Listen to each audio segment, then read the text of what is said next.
मैं कृष्णकांत त्रिपाठी अभी जो है कुछ प्रतियोगी परीक्षार्थियों के साथ अभी खड़ा हूँ। आइए इनके विचार जानते हैं कि जो इस समय सरकार द्वारा प्रतियोगी परीक्षाओं में अनियमितताएं बरती जा रही हैं, उस पर इनकी क्या प्रतिक्रिया है। सर्वप्रथम आप बताइए कि आप किस चीज़ की तैयारी कर रहे हैं और अभी जो सरकार की कार्य पद्धति है प्रतियोगी परीक्षाओं को लेकर, उससे आप संतुष्ट हैं? तो पहले तो मैं रेलवे की तैयारी कर रहा हूँ, रेलवे की और स्टेट पीसीएस की कर रहा हूँ। रेलवे का मैंने फॉर्म रखा है एनटीपीसी के लिए। इसका नोटिफिकेशन आया था मार्च 2019 में, जबकि लोकसभा चुनाव होने से पहले। तो उसका एग्ज़ाम भी हो गया अभी को जाके, क्योंकि उस साल 2019 की बात है। 2019 में इसकी भर्ती की योजना जारी हुई, उस वक्त कुछ नहीं हुआ। फिर बाद में कोरोना आ गया, सरकार ने बोला कि कोरोना के चक्कर में एग्ज़ाम नहीं करा सकते हैं। काफ़ी वो ढील ढिलाई करते रहे, अभी को जाके 31 जुलाई 2021 तक उसके प्रथम चरण के उन्होंने परीक्षाओं को संपन्न कराया है, जबकि अभी उसका फिर परिणाम भी नहीं आया है। अब वो पता नहीं भगवान ही मालिक उसका परिणाम कब आएगा, वो देख रहे हैं कि उसमें सरकार उसमें अपनी नाकामियाँ छुपाने के लिए तरह तरह के बहाने बनाती जा रही हैं। पहले तो बात है कि अगर केंद्र सरकार की आप ये देख सकते हैं कि इसका चुनाव जो है, चुनाव के पहले उन्होंने इसकी योजना जारी की थी 2019 से पहले, और तकरीबन शायद 1.5 करोड़ लोगों ने इसका फॉर्म भरा होगा। फिर उन्होंने कोरोना का बहाना दिया कि उनके पास वेंडर नहीं थे, कोरोना आ गया, जो भी तरह तरह के बहाने। जबकि उसी के कुछ क्षणों बाद ही 55 करोड़ लोगों ने देश भर में जो सब देश का जो दुनिया का सबसे बड़ा हम आम चुनाव कह सकते हैं, उनमें वोट डाला। जरा सा बस वोट डाले, कुछ महीनों में उसकी पूरी चरण हुए, 1 हफ्तों में उसकी पूरी गिनती हो गई, सरकारें बन गई, सब कुछ हो गया। वो सारे काम में कोई रुकावट नहीं आई, कुछ नहीं हुआ। कई देश भर में और भी राज्यों में कई चुनाव हो रहे हैं, वो बेधड़क उनमें कोई समस्या नहीं आ रही है, कोई बीच में वेंडरों की समस्या नहीं है, या कोई उस समय कोई कोरोना नहीं है, उसमें कुछ। लेकिन जहाँ तक बात आती है शिक्षार्थियों की, जो हम आम लोगों की जिनके पास रोज़गार नहीं है, उनके तरफ में उनके तरह तरह के बहाने आ जाते हैं। आप देख सकते हैं कि ये रेलवे आरआरबी हो गए, जो स्टेट के एसएससी हो गए, और मेन संस्थाएं बैंकिंग आईबीपीएस हो गए, इन सब ये एक तरह की केंद्रीय संस्थाएं हैं। इनमें सरकार अपनी नियुक्तियां करती हैं, वो उनकी भर्ती, लेकिन वो जैसा उनमें उनमें बिल्कुल कोई भी कुछ नहीं कर रहा है। उन्हें हर चीज़ में बहाने हैं। स्टेट एसएससी का भी हुआ है 2018 के, जो उन्होंने जिन शिक्षार्थियों ने उनमें अपने पेपर दिए हैं, आज तक उनका कोई रिजल्ट ही नहीं आ रहा है, उनकी कोई नियुक्तियाँ नहीं हो रही हैं। तो पता नहीं कब चलेगा। अभी तक मैंने भी जनवरी में अपना एग्ज़ाम दिया, 2019 में मैंने अपना फॉर्म भरा था, जनवरी 2021 में जाके मैंने अपना पहला एग्ज़ाम दिया है। अब देखिए उसका अभी तक मुझे रिज़ल्ट का इंतजार है, वो भगवान ही मालिक कब तक आएगा। उसमें उम्र की बात होती है, सरकार ने अपना एक नया नियम भी ला के, तरह तरह के नियम है, जनरल विद्यार्थियों के लिए अलग ही है। क्या उम्र, अब देखिए उम्र भी लोगों की, कई, मैं तो चलिए अभी यंग हूँ, और भी लोग होते हैं जिनको कई सालों से तैयारी करते हैं, उनकी उम्र भी निकल जाती है, फिर उनमें कहेंगे अलग अलग तरह के। अब देखिए पता नहीं, अब परेशान हो। जैसा कि आप देख सकते हैं कि विद्यार्थियों का सीधे तौर पर कहना है, जो भी परीक्षार्थी हैं, कि सरकार जो है सारे कार्य कर रही है, बशर्ते कि जो प्रतियोगी परीक्षाएं हैं उनको ध्यान नहीं दे रही है।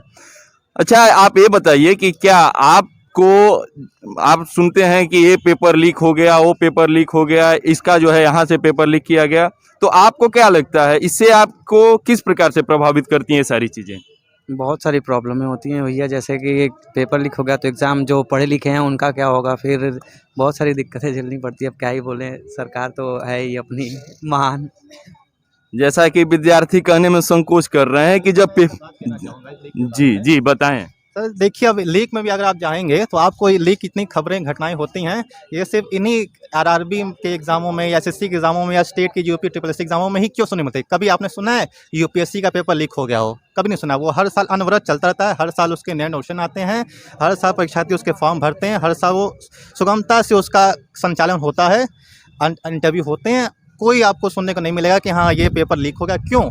तो क्या आप इसके बारे में क्या कहना चाहते हैं कि किस लिए जो ये परीक्षाएं लीक होती हैं, इसमें कहाँ से किसकी कमियां हैं और किस प्रकार से आपको लगता है कि ये चीज़ों को रोका जा सकता है? सर ये सरकार की उदासीनता की कमी है, क्योंकि वो ऐसे कर्मचारियों को, ऐसे लोगों को उसमें भर्ती करता है अपनी संस्थाओं अच्छा, मैं एक थोड़ी देर के लिए आपको रोकना चाहूँगा। जैसा कि मैंने 2019 में रेलवे ग्रुप डी का फॉर्म आया था, जिसमें कि लगभग 1 लाख और कुछ 10,000 के लगभग जो है आपकी भर्तियां थी। तो अच्छा, एक बात बताइए कि उसमें शायद 500 रुपये आप लोगों की फीस थी, और अभी तक जो है वो कुछ ऐसा भी सीन था कि उसको रिटर्न किया जाएगा। तो अभी इस समय क्या उसका कुछ पैसा रिटर्न हुआ या परीक्षा हुई है कुछ? सर देखिए, मैंने ग्रुप डी का नहीं भरा था, मैंने एनटीपीसी का भरा था। एनटीपीसी में ये एक लाइन थी कि अगर आप जो जनरल कैटेगरी के हैं जिनका शुल्क 500 रुपये था, और कुछ के जो बाकी SC ST उनका 250 रुपये या कुछ समथिंग था, तो जिन्होंने 500 रुपये का फॉर्म भरा था, अगर वो प्रथम चरण में बैठ जाते, एग्ज़ाम दे देंगे, तब उनकी 400 रुपये जो फीस होगी वो वापस कर दी जाएगी, और जिनके 250 रुपये होंगे उनके शायद 200 रुपये, जितना भी उनका अमाउंट होगा वो उनको प्रथम चरण में अगर आप सम्मिलित हो जाएंगे, बैठ जाएंगे, तो उसके बाद आपको वापस कर दी जाएगा। तो सर देखिए, अब तो 31 जुलाई के एग्ज़ाम पूरे जो 7 चरणों में एग्ज़ाम हुआ है वो तो संपन्न हुए हैं। आज शायद अक्टूबर चल रहा है, अक्टूबर भी शुरू हो गया है, अभी तक उसकी कोई सूचना नहीं मिले कि वो फीस कब रिफंड होगा, उसका कोई जानकारी अभी तक नहीं। जैसा कि आप देख सकते हैं कि सीधे परीक्षार्थियों का यह सरकार के प्रति आरोप है कि जो है आप करोड़ों की संख्या में जहां परीक्षार्थी जो है नामांकन करते हैं, रजिस्ट्रेशन करते हैं, उसके बाद जब परीक्षाएं पूरी तरह से जो संपन्न नहीं होती हैं, तो जो 100 रुपये का फॉर्म है उस पर 500 रुपये परीक्षार्थी दे रहे हैं। आखिर वो 400 रुपये का घोटाला कहाँ जा रहा है? अगर करोड़ों के परीक्षार्थियों का 400 रुपये जोड़ते हैं तो यह बहुत ही बड़ा घोटाला हो जाता है। इस स्थिति में परीक्षार्थियों का जो गुस्सा है वो जायज़ है। अच्छा, आपसे मैं पूछना चाहूँगा कि क्या इस प्रकार से जो है जब परीक्षार्थी जो है लगातार तैयारी कर रहे हों, उसके बाद अचानक जो है पेपर लीक हो जाए, फिर पेपर टाल दिया जाए, तो ये चीज़ें आपको मानसिक तौर पर किस प्रकार से प्रभावित करती हैं? देखिए, ये चीज़ें हमारी मनोदशा को काफ़ी प्रभावित करती हैं, क्योंकि हम 1 साल 2 साल से, मैं पिछले 2 सालों से सरकारी नौकरी के लिए SSC और बैंकिंग के लिए तैयारी कर रहा हूँ। और जिस प्रकार से हम तैयारी करते हैं, हमारी एक मानसिक दशा होती है कि हम एक समय तक किसी चीज़ के लिए प्रिपरेशन कर सकते हैं, चीज़ें कर सकते हैं, तो हम अपना एक वैल्यूएबल टाइम जो है हम इन चीज़ों के प्रति दे रहे हैं कि हाँ ठीक है, हम और भी चीज़ें कर सकते थे, और भी नौकरी, लेकिन हम ये चाहते हैं कि हाँ एक हम सरकार की सेवा कर सके, इस तरीके से देश की सेवा कर सके सरकारी नौकरी के चलते। मतलब वैसे तो हम सभी में कर पाते हैं, लेकिन एक भाव होता है मन में कि हाँ, हम समाज में एक सेवा भाव होता है कि हाँ हमारी एक स्थायित्व है इस चीज़ को लेकर के। और हम जिस प्रकार से हम इसके लिए मानसिकता एक रखते हैं कि हमें 6 महीने साल भर के लिए एक प्रिपरेशन टाइम देनी है। हम सब्जेक्ट्स पढ़ते हैं, हम किताबें पढ़ते हैं, हम एप्टीट्यूड के और सारी चीज़ों की किताबों को पढ़ते हुए जाते हैं, और साल भर बाद हमें आता है कि एग्ज़ाम के डेट टल गए। फिर साल भर के बाद ये होता है कि एग्ज़ाम कब होगा इसका भी डेट हमें नहीं आता है। अब हम निरंतर इन चीज़ों को कंटिन्यू नहीं कर सकते हैं जब तक कि हमें एक डेडलाइन ना पता हो कि हमें ये एग्ज़ाम अभी होना है। आप कल आते हो और आप अनाउंसमेंट करते हो कि ये एग्ज़ाम हम 1 महीने के बाद लेंगे। हम वो सारी चीज़ें जो हम साल भर में पढ़े हैं, वो चीज़ें हम 1 महीने के अंदर फिर से वो रिवाइज़ हर कोई नहीं कर सकता है। किसी की क्षमता होती है कि वो बहुत जल्दी रिवीजन कर लेते हैं, किसी की क्षमता होती है कि वो नहीं कर पाते। तो इसकी वजह से एक तो कंपटीशन भी बढ़ता है, और इससे जो एक प्रभाव है इस परीक्षा का वो कम होता है, और इसकी यूटिलिटी जो है हम जैसे आपको बोल रहे हैं, और इसका जो आउटकम है वो वैसा नहीं आता है जैसा उसको आना चाहिए। इससे कंपटीशन भी बढ़ता है, हर साल जो नए बच्चे आते हैं और जो पहले से इंतज़ार कर रहे हैं, ये भी बच्चे, इनकी भी संख्या बढ़ती है, कंपटीशन बढ़ता है, और ये हम इसमें कहीं ना कहीं ड्रॉबैक है हमारे लिए, और हम इसमें कहीं ना कहीं पीछे जा रहे हैं। जैसा कि बच्चों के आप जो है विचार देख सकते हैं कि सीधा कहना है कि हम जिस प्रकार से अपनी तैयारी किए रहते हैं, जब अचानक से परीक्षाएं टल जाती हैं तो पुनः वो रिदम पाना हमारे लिए मुश्किल हो जाता है।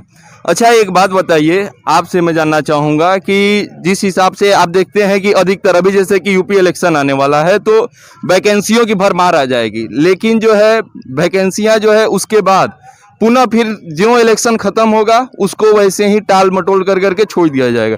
तो आपको क्या लगता है, क्या वैकेंसी जो है चुनाव को देखते हुए लोगों को आकर्षित करने के लिए शुरू की जाती हैं? यस सर, हम ये कहना चाहेंगे कि जब इलेक्शन आता है तो ढेर सारा वैकेंसी निकाल दिया जाता है कि सबसे ज़्यादा यूथ को अट्रैक्ट करने के लिए, वोट पाने के लिए उस जो पार्टी आने वाली रहती है उस समय दे दिया जाता है, और इलेक्शन के बाद उसको हटा दिया जाता है। ये बहुत बड़ा गवर्नमेंट का एक स्ट्रेटेजी होता है वोट पाने का। जैसा कि आप देख सकते हैं कि बच्चों का सीधा कहना है कि असल में भर्तियां जो भी आ रही हैं, जो भी वैकेंसी आ रही हैं, वो किसी भी प्रकार से निष्पक्ष नहीं हो रही हैं, और केवल वो लॉलीपॉप का कार्य कर रही हैं, बच्चों को आकर्षण कर देने का कार्य कर रही हैं। उसको किसी भी प्रकार से पूर्ण करने के लिए सरकार प्रतिबद्ध नहीं है। कुछ एक और सवाल जानना चाहेंगे। अच्छा, आप ये मुझे बताइए कि आप कब से जो है तैयारी शुरू किए हुए हैं? अभी स्टार्ट किया हूँ, अच्छा, कुछ दिन हो रहे हैं। अच्छा, आप अभी कुछ दिनों से तैयारी कर रहे हैं। क्या आप अभी कोई परीक्षा दिए हैं? नहीं, अभी तो देना है मुझे। अच्छा, आपको अभी कोई परीक्षा देना है।